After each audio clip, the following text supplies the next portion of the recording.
Now, let's talk about the day in COVID. The power mad premiers doing what they do all day, every day, while normal people suffer.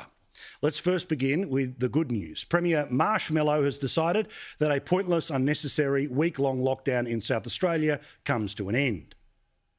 We are on track to lift the restrictions at midnight tomorrow night, so that first thing on Wednesday morning we will be out of the lockdown situation. And I want to say a very grateful thanks to every single South Australian who has abided by the restrictions and significantly reduced the movement across the state. But of course, while the state will come out of lockdown, more than 100 people who are not sick are not even showing signs of being COVID positive. They were asked to leave their homes at force by the police and put into hotels of which they can't leave, they can't mix, they can't mingle, they can't go for a swim, they can't play golf, they can't even go on the balcony. But of course, the nutty professor says completely cool. There's been some criticism, I guess, of the decision to order people that have been inadvertently caught up in as close contacts of these two high exposure sites into Medi hotels.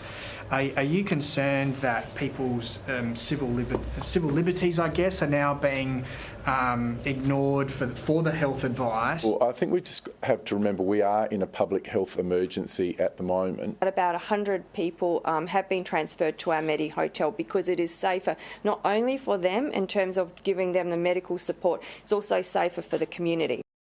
What medical support? They don't have COVID. They should be allowed to stay in their homes until they show signs of it, of which they can stay in their homes until they're over it, or if it gets worse, they can move to hospital. But what about just the soft way, all of it? Are you concerned about civil liberties? Oh, it's a public health order. People who aren't sick being forced out of their homes behind locked doors because the idiot who says you can catch COVID from touching a football and who fell for the garbage about a pizza box last year, that's why we call them power mad premiers. Meantime, in Melbourne, Chairman Dan, what's he had to say today? Well, important to note, as it has been now for the entirety of this lockdown, as well as the one before and the one before that, there is no need for all of Victoria to be locked down. There is no need for all jobs essentially to stop all over Victoria, and there is still no reason why kids shouldn't be going back to school. Well, they never should have come out, but they should have been there from day one of this term. But alas, no. But let me explain this to you. There are 79 local government council areas in Victoria. 48 of them have nothing, donut cases. Why are these people still in lockdown? Why are their kids not going to school? Why are their grandkids not getting an education that they deserve?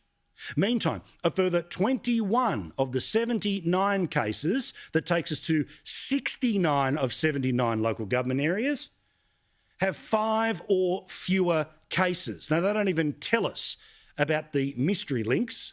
So worst case scenario, 21 have 5 or less. 48 have absolutely none. So the expectations are that there will be a change, but not a full release from lockdown for these people as early as tomorrow. Here's what Chairman Dan says to those of you watching in regional Victoria or the parts of Melbourne where it's always been donuts for breakfast, donuts for lunch and donuts for dinner. You'll never have a 100% risk-free environment. That's the nature of this, and that's why we won't go from 5 reasons to leave your home in a lockdown at midnight on Tuesday to do whatever you want, wherever you want, normal. Remaining in lockdown for a full 14 days, another 14 days. No, we are not going to do that. Oh, thanks. As for Gold Standard Gladys, and yes, she's got her very own little title card that we can show now. Well, Gold Standard Gladys, guess what they're starting to do?